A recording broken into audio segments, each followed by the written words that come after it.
Zakai, thank you for joining us. We appreciate it.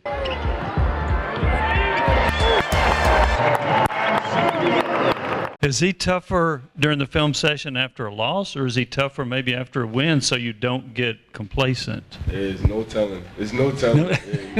We could go in, we might be beat a team, might be feeling good, and we could go in there and be getting, yelled at for 3 hours. We could go and lose, and then it could be the same thing. But so you never know him, but he's somebody that always wants us to get better no matter what. He never wants us to get complacent. I want to take you back 5 years.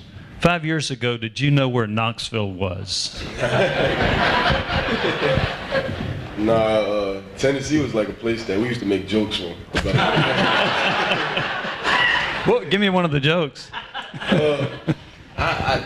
We would just say like, oh, you from a random place like Tennessee. Like, where is Tennessee even at? Like, when I came on my visit, I thought it was gonna be like windmills, cornfields. Did you know what a hillbilly was? Nah, I had an idea, but I ain't never heard of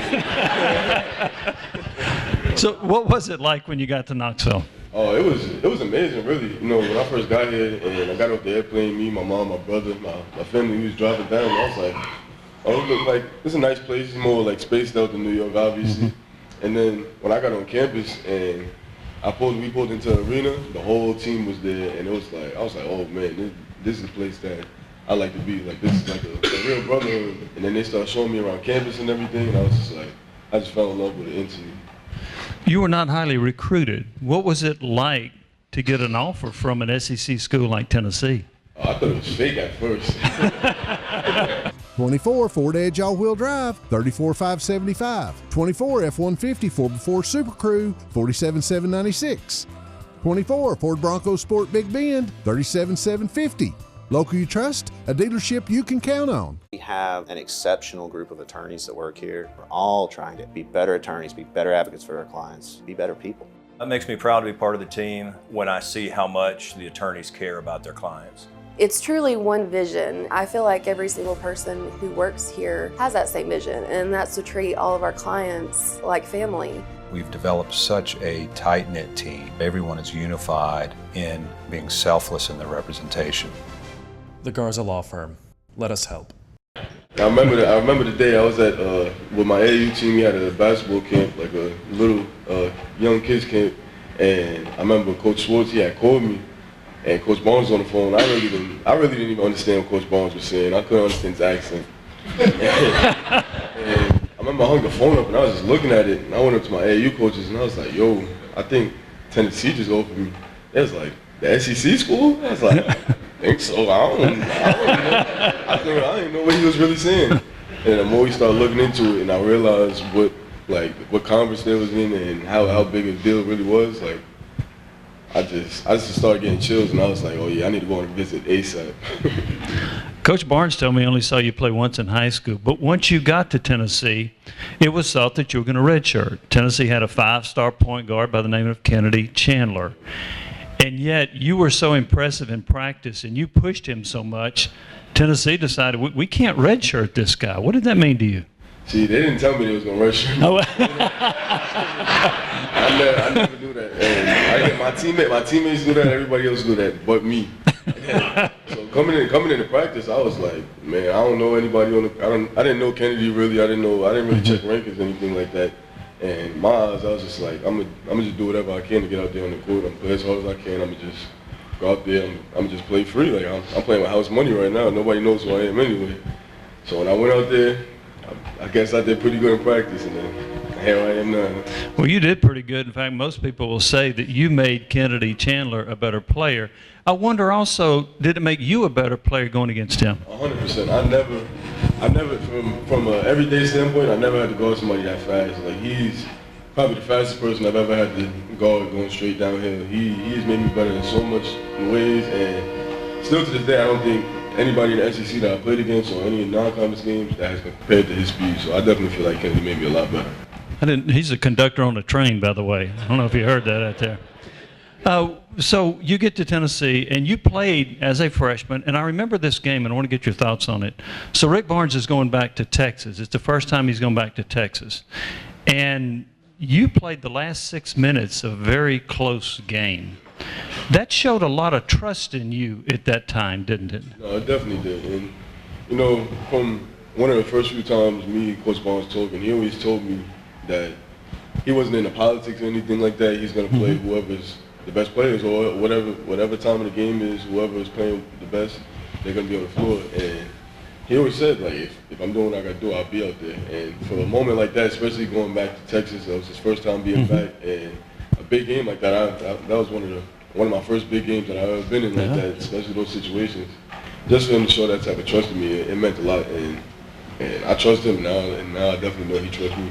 Yeah, he does trust you. I'm going to get to that a little bit. Also, during that time frame, your freshman year, tragedy hit from Long Island. A fire, your apartment gets burned. That's where your mom lived, your sister, brother, and it destroyed it. They set up a GoFundMe page for you. First off, what was your reaction when you heard about the fire? Oh, it was crazy, because I remember my sister, we had just beat Auburn. I remember the day like yesterday. I remember I had just talked to my mom, and I was with all my cousins that had came down to the game. We had beat Auburn, and we were all hanging out, and my sister just started calling me, and I thought she was just asking about the game or whatever. So I told her I'll call her back, like I'll call her tomorrow, and she was just saying like, hey yo, I think the building's on fire. I was like, what? And I just called my mom, and I just see her in like full tears. She flipped the camera, and then I just see her fire department, and just like a rush went through my body. I was like, man, because I'm a mama's boy. Everybody knows that now, and like everything, me and my mom, we always been through everything together, everything since birth. I mean, we always been through everything together. So I was like, man, like what if something would happen and I wasn't there? Like I always felt like it was like my fault in a way, even though really it wasn't. And I told her, I was like, hey, we're gonna start a GoFundMe, and like we're just gonna see what the NCAA, all the rules and everything, then I'll let you know we could have started. And I remember that I clicked it, I clicked post, and I just put my phone down. I didn't want to look at it, I didn't do anything. I walked across the street, and MC, she had told me, she said, hey. That's Mary Carter, the basketball ops. Yeah. She had told me, she was like, LZ, look at your phone. And it was at 10,000 within 5 minutes. And I was like, man, what? Like, I was about to be at the goal. Like, so I put it back down, put it in my pocket, and my phone just keeps dinging, but it was in the training room, I wasn't trying to look at it. And Josiah, he was more excited than anybody was. And he was like, yo, Z, look at it. It was like 60,000, just kept going up and up and up. And then my mom, she'd call me every 5 seconds crying. She was just so thankful, just because I never really had people that really cared about me and my family that much. And just for me to be my first year in Knoxville in a whole new place and in a whole new setting, just for them to show that much care for me and my family, it meant so much. And I don't even know what I could do to give back to the Knoxville community, really. But it was really a big blessing. And, you know, the house fire was a tragedy, but it was really a blessing in disguise. Lehman Jewelers offers more than 90 years of combined craftsman experience and is the leader in appraisals, estate, and custom jewelry. Kindness and integrity are our top values. Located in Turkey Creek and Maryville, Lehman Jewelers is your hometown jeweler of choice. Come experience the difference. A.G. Hines Company. They've been around for over 100 years, selling building materials since anyone can remember. Andros Physical Therapy at Blaine and Strawberry Plains. That's where I've gone to rehab my knee, my shoulder, my elbow. When rubbing a little dirt on it ain't enough. Do you remember what that number topped out at? 363 something. That's right. 363 something. But yeah. It was crazy. It was a crazy number. Well, it allowed your mom and your family to move down to Knoxville, didn't it? It definitely. Yeah. And my mom, she always said once I get out of high school, she wanted to move out of New York. She always said that. 'Cause I didn't want to move out of New York, but she always said she was going to move out of New York. And I guess this was God's way of saying, hey, this is your way of getting out. Why didn't you want to move out of New York? Everything I knew was New York. I never really been out the state. I've been out just for, basketball tournaments. And anytime we would go somewhere else, I always felt like it was just weird. It wasn't the same. New York, I could hop on the train. I could go to Harlem. I could go to Queens, Long Island. I could go wherever. And with just hopping on the train station right next door to me. So when I go to places like coming to Knoxville, I'm like, man, why is everything so far from each other? So like New York, it was just my home. I had a lot of family and friends there. But I always say like I'm from New York, but my home is in Tennessee. So I'm glad to be down here. You said your mother was emotional about the money that was raised. Were you emotional too? I definitely was, but by myself. By myself. I didn't. I don't like to really like show a lot of emotion around my mom and stuff like that, and just because like, you know, if I see her not emotional, that makes me like, okay, like she's like my comfort blanket. It's like my best friend. So, you know, when I got by myself, I was like, man, this is crazy. You know, I might have shed a little tear, but you know, I was more so thankful and you know, happy than anything. You talked about what the community has done for you and your family. You've done a lot, and I don't know if you heard this, but Dane Bradshaw, a former star player at Tennessee, he is SEC Network analyst. He said Zakai Zeigler is the most popular Tennessee player ever. Did you know he said that? He has said that to me before, but I still I don't really see it. I know, like, just because, you know, everybody part of Ball Nation, the whole fan base, they show each and every player the same amount of love, no matter if they play 40 minutes in a game or they don't get in the game at all. So, you know, I don't really see it like that, if I'm being honest. So my next door neighbor, and I didn't even know she liked basketball, she called me the other day and said they need to retire Zakai Zeigler's number. I said, wait a minute. I said, you got to wait till he retires, and besides, there's a number 5 up there. But she likes you so much, she wants your number retired. What? Hopefully one day. Hopefully one day. You know, that would be amazing for it to get retired. But Chris Lofton got me beat at that. Coach Barnes has been known to be tough on point guards. You are a point guard.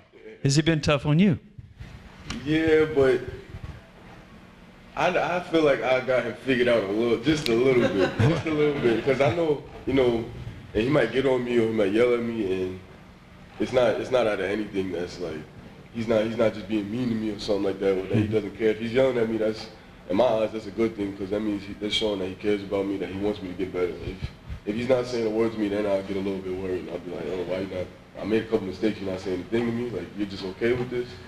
So, you know, the fact that he's on us as point guards or on me, and he just wants me to get better, that just shows a lot to me. You know, growing up, my mom, she did not, like, I could have a 30-point, 10-assist game, and she'll say, oh, you had a turnover. Like, oh, so you got it from your mom before you got it from Coach Barnes, huh? Definitely. And so I was always just used to stuff like being coached hard, being coached tough. So, you know, when I got to Coach Barnes, I'm like, oh, this is a piece of cake. Does he know that you think it's a piece of cake? I don't know that. You recently set the all-time steals record at Tennessee, career record. The year before, Santiago Vescovi set that record. What did you tell him when he got the record? Oh, I'm coming for it. He got it. I was like, congrats, but you ain't going to keep it too long. Coach Barnes has been very complimentary of you recently, and he talked about you're his comfort blanket. He said, I'm not sure if I'd still be coaching without him. And he has meant so much to me in my coaching career. Did that surprise you that he said that?